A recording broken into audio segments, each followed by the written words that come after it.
I had just eaten a $40 steak when I waved my hand in the air and called out, "Waiter, waiter, this steak is cold. I want a refund." The waiter walked over and shook his head. "Are you insane? You already ate the steak." I told him I was perfectly sane, and the steak was obviously cold. My date sat across from me with her mouth wide open, so I winked at her. "Watch, babe, this is how you get a free meal." She didn't say anything, but I knew she was impressed, and once she saw how smart I was, she was never going to break up with me. The waiter dropped his arms in defeat. "Maybe I can get you a free brownie." A brownie was not the plan. The plan only worked if the whole meal was free, so I doubled down. "There's hair in this meat. Take the entire steak off my bill." But he looked at my plate, wiped clean to the bone, and raised his voice. "Sir, with all due respect, are you crazy?" My date sank in her seat and whispered, "I'm so sorry about him." I didn't get why she was apologizing because I was doing this for us, but the waiter looked her in the eyes, smiled, and filled her glass to the brim. "No trouble at all, ma'am." That made me even angrier, so I drove my knee into the table leg hard enough to make her glass jump. "Get me a manager, now." I watched him slide her glass away from the mess I was making. She looked up at him and smiled, but she had never smiled at me like that. So I grabbed my water ready to take this to the next level. I tipped my water onto the floor, stepped in it, and dropped flat on my back. I slipped. "I'm suing this place for everything." I threw my hand up for my date so she could help me up, but she didn't take it. She pushed her chair back, stepped around me, and took the waiter's arm before looking at me in disgust. My date had seen how smart I was, and decided to not only break up with me, but also start dating the waiter. He crouched down, laid a napkin over my chest like he was tucking me in, and stood up. "The meal's on the house, sir." Then he walked her out while I lay on the wet floor.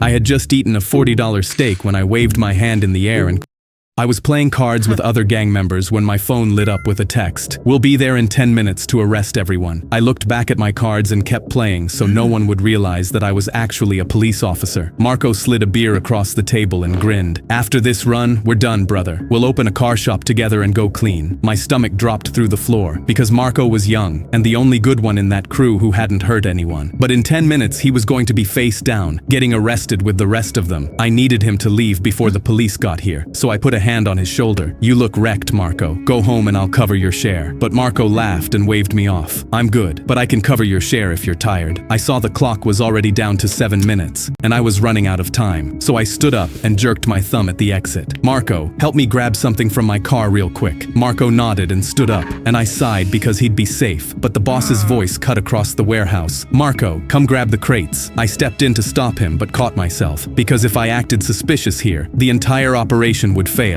and these criminals would walk free. So I stood aside and watched my best friend stack the very evidence that was going to get everyone arrested. I thought to myself, maybe I can't save Marco after all. But I refused to give up, and my eyes landed on the gap behind the compressor, the one hole in this warehouse that wouldn't be covered by the cops. That's when windows exploded, and the cops rushed in with weapons raised, screaming, "Freeze!" Everybody dove for the concrete, but I grabbed Marco's collar and shoved him through the compressor gap a second before the cops sealed it. He spun around with his fists up, so I pulled the badge from my boot and held it where only he could see. "We're done, brother. Go open that car shop." His face flashed a look of betrayal, and he turned around and ran. I tucked the badge back in my boot and knelt with my hands behind my head like the rest of the gang, fighting off a smile because I'd saved the only good guy from being arrested. I was playing cards with other gang members when my phone lit up with a text. "We'll be..."